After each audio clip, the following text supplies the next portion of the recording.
Olá, sejam todos muito bem-vindos. Eu sou o professor Artemísio Montanho, do componente de História, e nós vamos dar prosseguimento aqui nos nossos estudos, tá bom? Então vamos verificar inicialmente aí o nosso objeto de conhecimento? Na nossa aula de número 13, temos como objeto de conhecimento a era neoliberal, a globalização e a nova ordem mundial. E para o nosso detalhamento, nós temos o seguinte: a nova ordem mundial pós-Guerra Fria, multipolaridade e os novos atores globais, China, União Europeia, BRICS, críticas à globalização e ao neoliberalismo, desigualdades sociais, crises ambientais e movimentos anti-globalização. Então, queridos, peço que tenham bastante atenção, anotem suas dúvidas, anotem parte do conteúdo que vocês consideram importantes para o seu entendimento e vamos iniciar a nossa aula.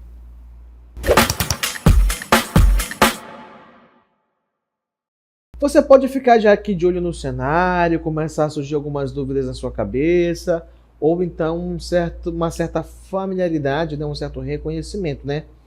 Porque o que é isso aqui? O que isso te traz à memória quando nós olhamos para essa imagem que está aqui do meu lado com essas duas mãos puxando uma corda, né? Numa espécie de cabo de guerra, onde uma mão ali pintada com a bandeira dos Estados Unidos e a outra com a bandeira de onde? Da União das Repúblicas Socialistas Soviéticas. Então, esse é o cenário que a gente ainda conhece, né, como a chamada Guerra Fria, não é? Então, justamente por conta dela e depois pelo seu final que algumas coisas irão mudar, né? A gente sabe que no pós-Segunda Guerra Mundial nós tivemos então ali sobre o mundo que é a chamada bipolaridade, onde essas duas grandes potências, Estados Unidos e União Soviética, comandaram o mundo nas questões políticas, ideológicas e econômicas também, bem como na própria questão da corrida espacial, armamentista, ou seja, do desenvolvimento de novas tecnologias na área da saúde, na questão espacial, na questão das telecomunicações, como, por exemplo, o desenvolvimento da internet e por aí vai. Uma série de coisas. Então, justamente por conta disso, o mundo mudou. No entanto, a partir do momento em que nós teremos o processo de encerramento dessa Guerra Fria, as coisas têm uma tendência de continuar se desenvolvendo, se desenrolando. E, ao contrário desse momento da Guerra Fria, onde nós temos uma bipolaridade, ou seja, duas potências, nós vamos começar a ver que o mundo vai passar por essas transformações, trazendo já uma multipolaridade. E o que isso quer dizer? Saindo de uma bipolaridade para uma multipolaridade, quer dizer que nós teremos mais de duas potências agora. Nós vamos ver, na verdade, a emergência ou o surgimento de outros atores globais tão fortes quanto essas anteriores, que passaram a dominar o cenário mundial na questão econômica, tecnológica e influências políticas e culturais também.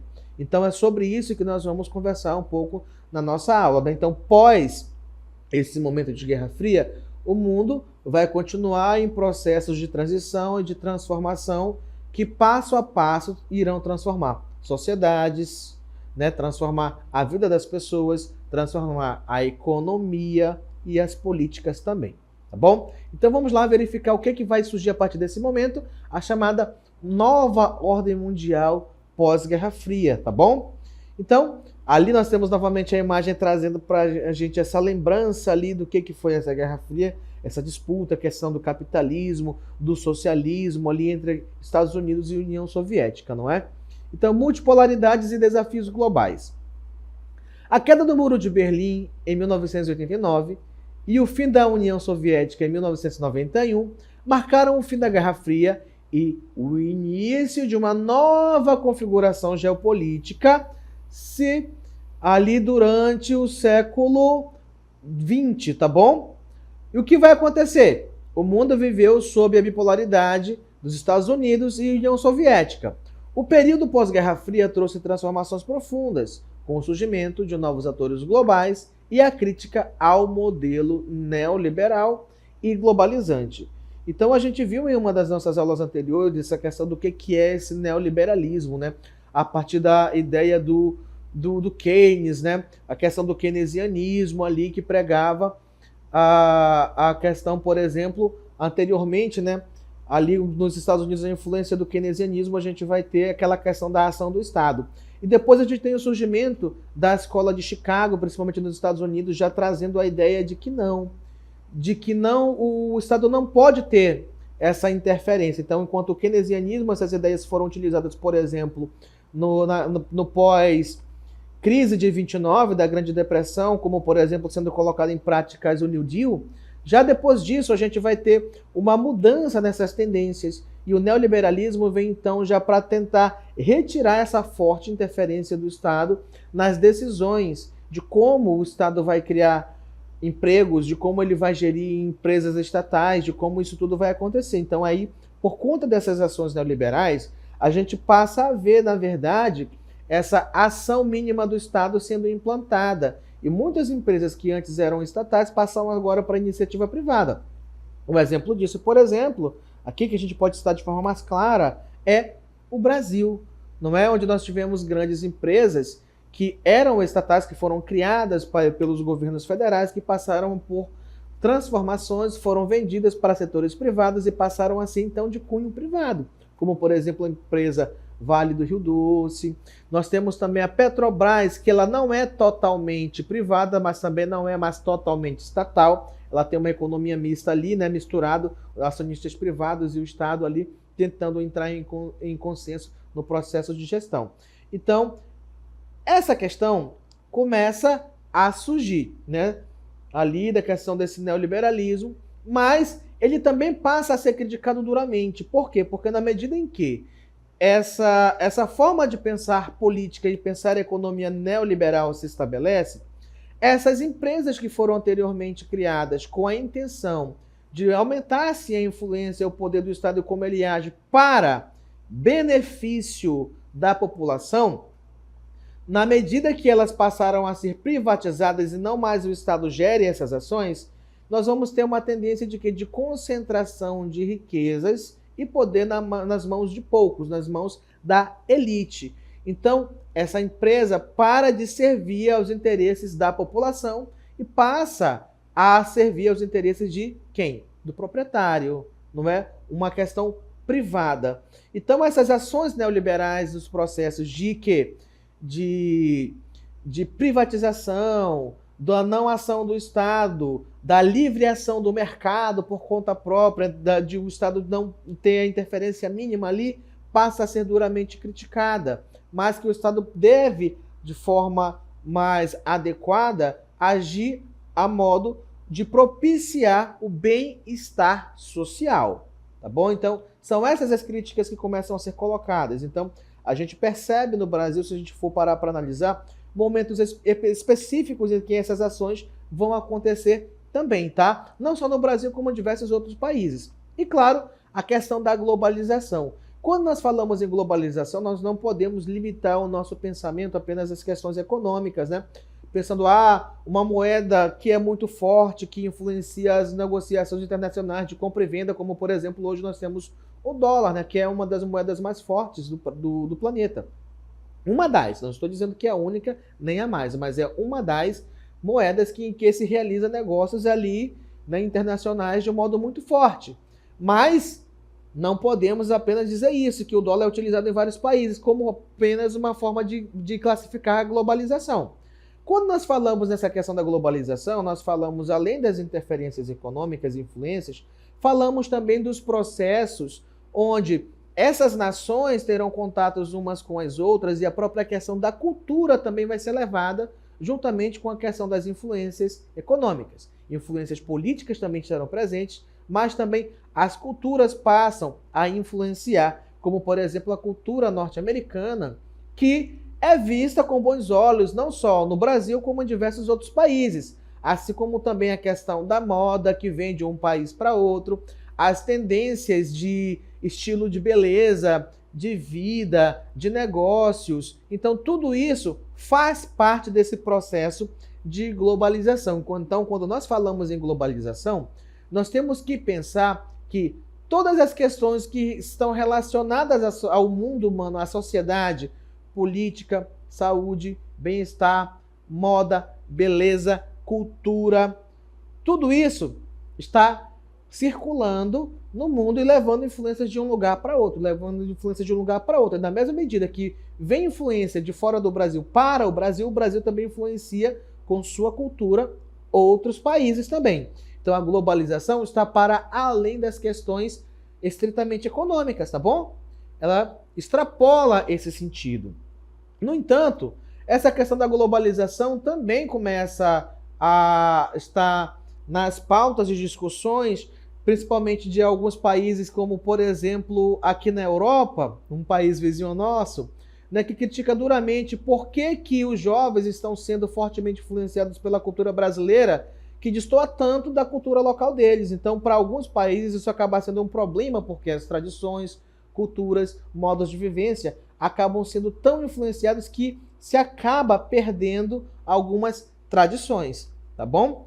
E vamos lá então verificar um pouco mais a respeito dessas questões, como por exemplo aqui no nosso ponto 1, multipolaridade e os novos atores globais. Então, quando nós falamos em multipolaridade, nós estamos falando que aquela bipolaridade da Guerra Fria, ou seja, dois polos de poder que estavam ali sendo divididos entre Estados Unidos e União Soviética, agora se transformarão em mais, tá? Então, se é multi, são vários pontos, tá? De poder espalhados pelo mundo, na questão econômica, política e etc, tá bom? Então, com o fim da Guerra Fria, os Estados Unidos emergiram como a única superpotência, inaugurando um período de unipolaridade. Saímos lá da bipolaridade da Guerra Fria para uma uni, não é? Então nós temos um grande poderoso no mundo, que era quem? Os Estados Unidos. No entanto, nas últimas décadas, novos polos de poder surgiram, descentralizando a hegemonia norte-americana e dando forma a um mundo multipolar. E você me pergunta, professor, que palavra estranha é essa? Hegemonia. Eu nunca ouvi falar. Já ouvi falar em hemorragia, hemoglobina e várias outras coisas, mas hegemonia? O que é hegemonia?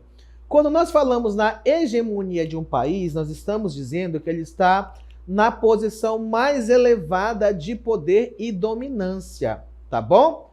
Como, por exemplo, na questão da moeda, negociações internacionais, como o dólar representou por muito tempo, sendo considerada a moeda mais forte, mas agora, atualmente, nós temos outras moedas que competem frente a frente com ele, tá bom?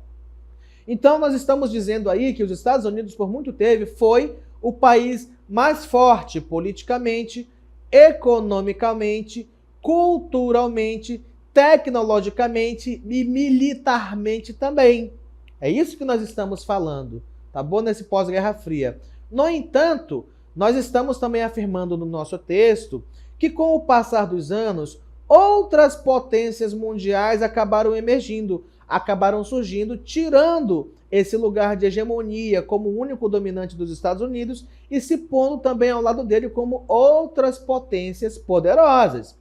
Então, deixou de ser, inicialmente, bipolar na Guerra Fria, para no pós-Guerra Fria ser unipolar, para agora, nas últimas décadas recentes, pertinho da gente, para ser multipolar, ou seja, com vários países poderosos emergindo. Não só países, como também conglomerados de países, como nós vamos ver na sequência da nossa aula.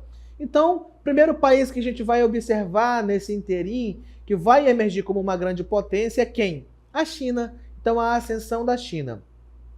A China tornou-se uma potência econômica e militar, rivalizando diretamente com quem? Com os Estados Unidos. Então, se no pós-Guerra Fria os Estados Unidos era o país hegemônico com o maior poder de comando no mundo, agora nós temos outros países emergindo, como por exemplo a China. Seu modelo de capitalismo de Estado e investimentos em tecnologia, como a iniciativa Belt and Road, ampliaram sua influência global. Pera aí, professor? Eu não entendi. Tá falando que a China emergiu como uma grande potência, tá falando aí que eu entendi que ela está competindo com os Estados Unidos, mas como assim?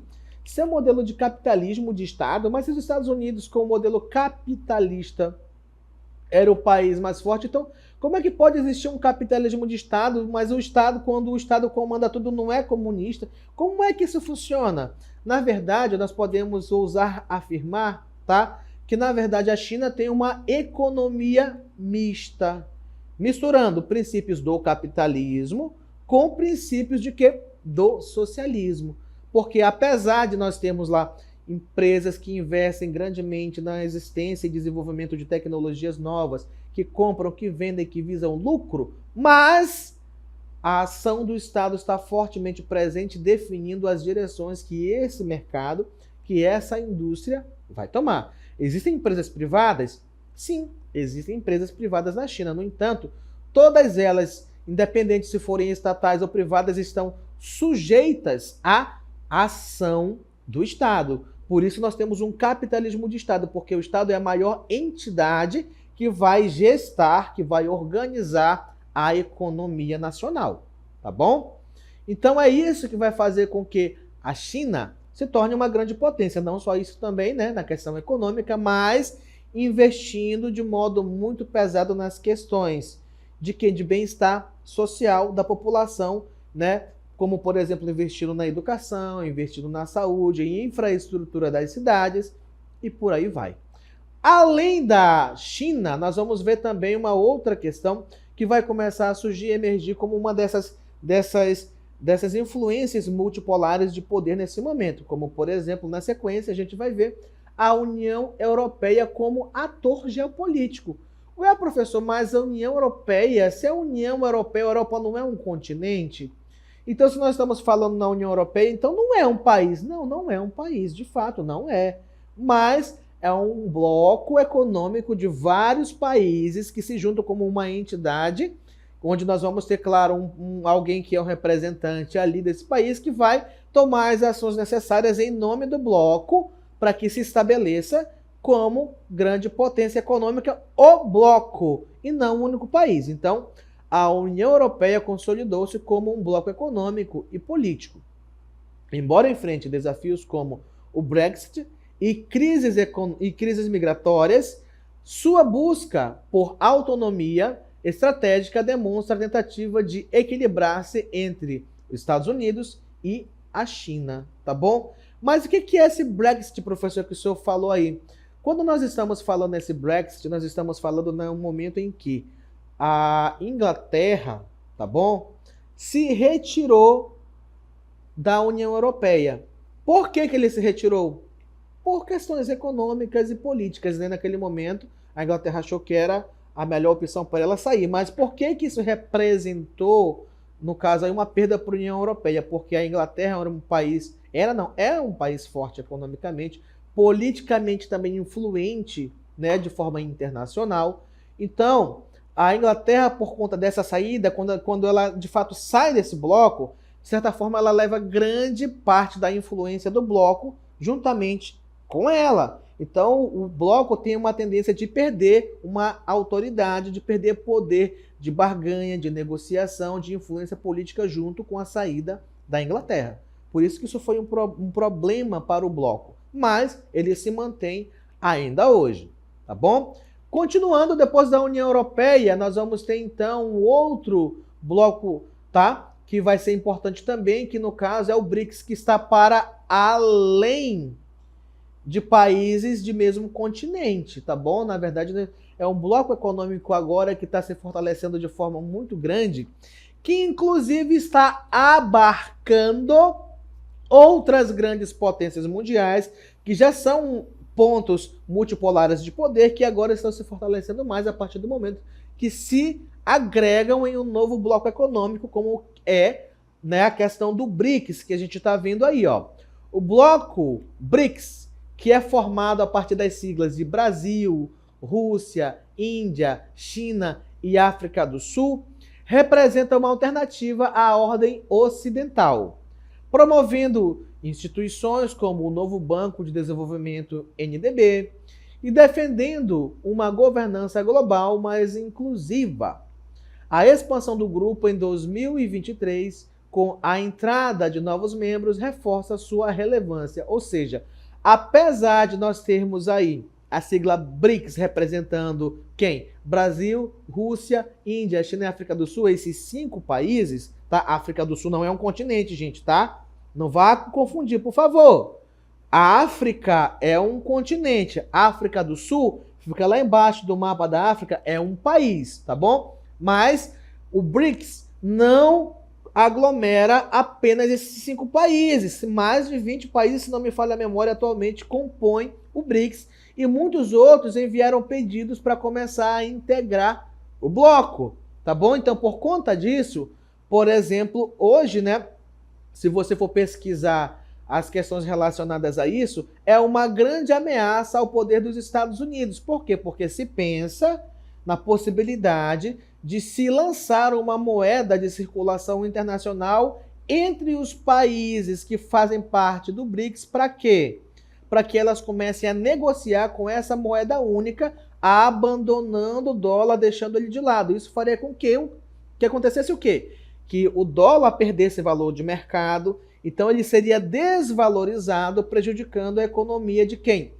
Dos Estados Unidos. Então ele passaria a deixar de ser um desses grandes manda-chuvas por conta da força da sua moeda. E ao contrário disso, os países que passariam a negociar com essa nova moeda circulando no BRICS, com uma moeda fortalecida, colocada no mercado, ganhariam mais força política e maior representação internacional e influência também. Então essa é uma das brigas que está acontecendo no mundo hoje com a existência desses pontos de multipolaridade de poder, como o BRICS. Por exemplo, os Estados Unidos ali com as questões de suas moedas internacionais, para você ter uma ideia desse cenário.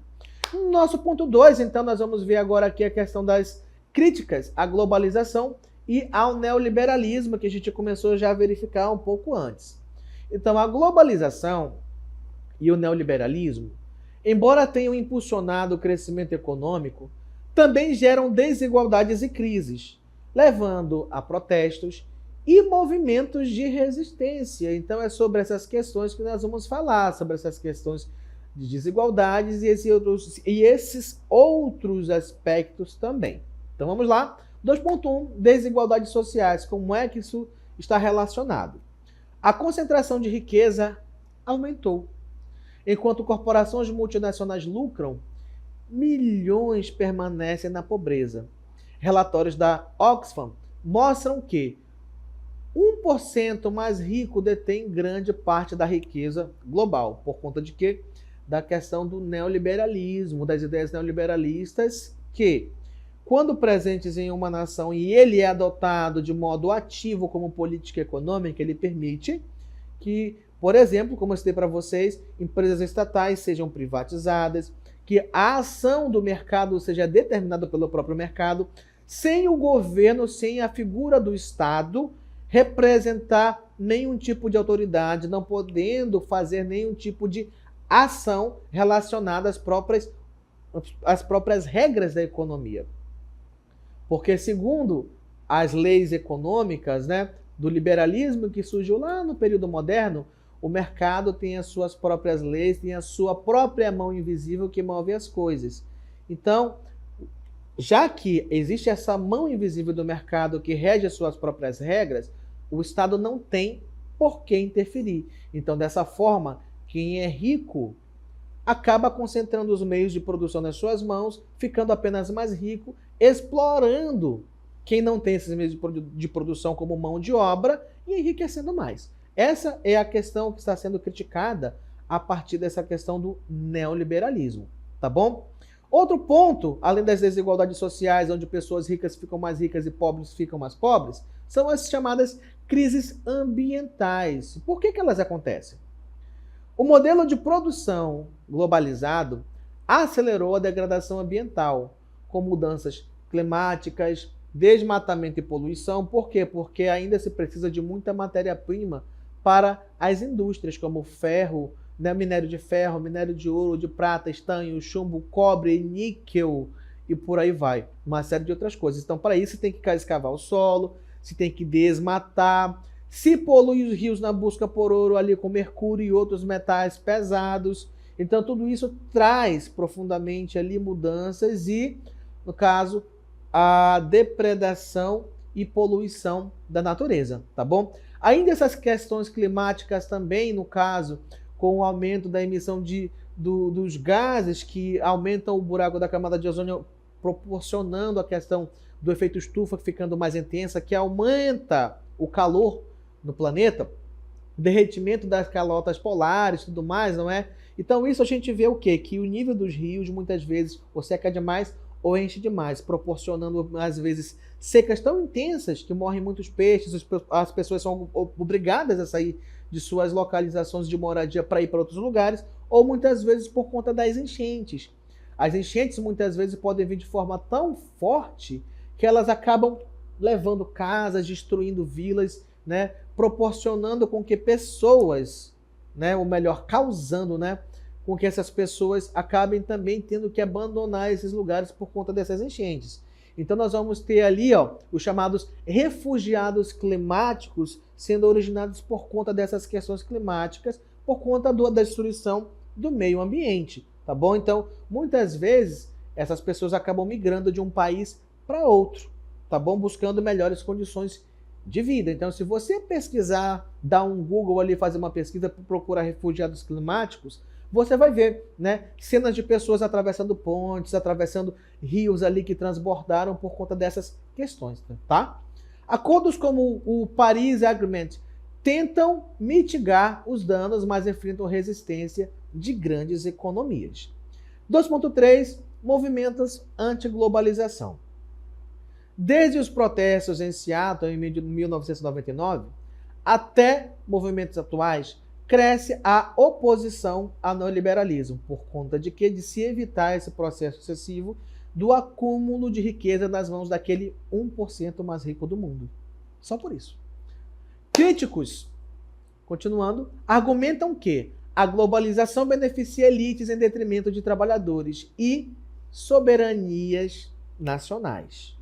Então, depois de a gente ver todas essas questões aí, o que a gente pode chegar de conclusão sobre esses conteúdos? Vamos ver?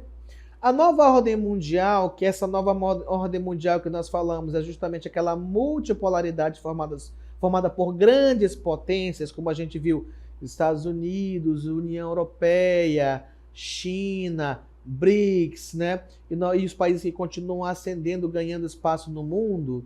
O que vai acontecer? Ela é marcada pelo quê?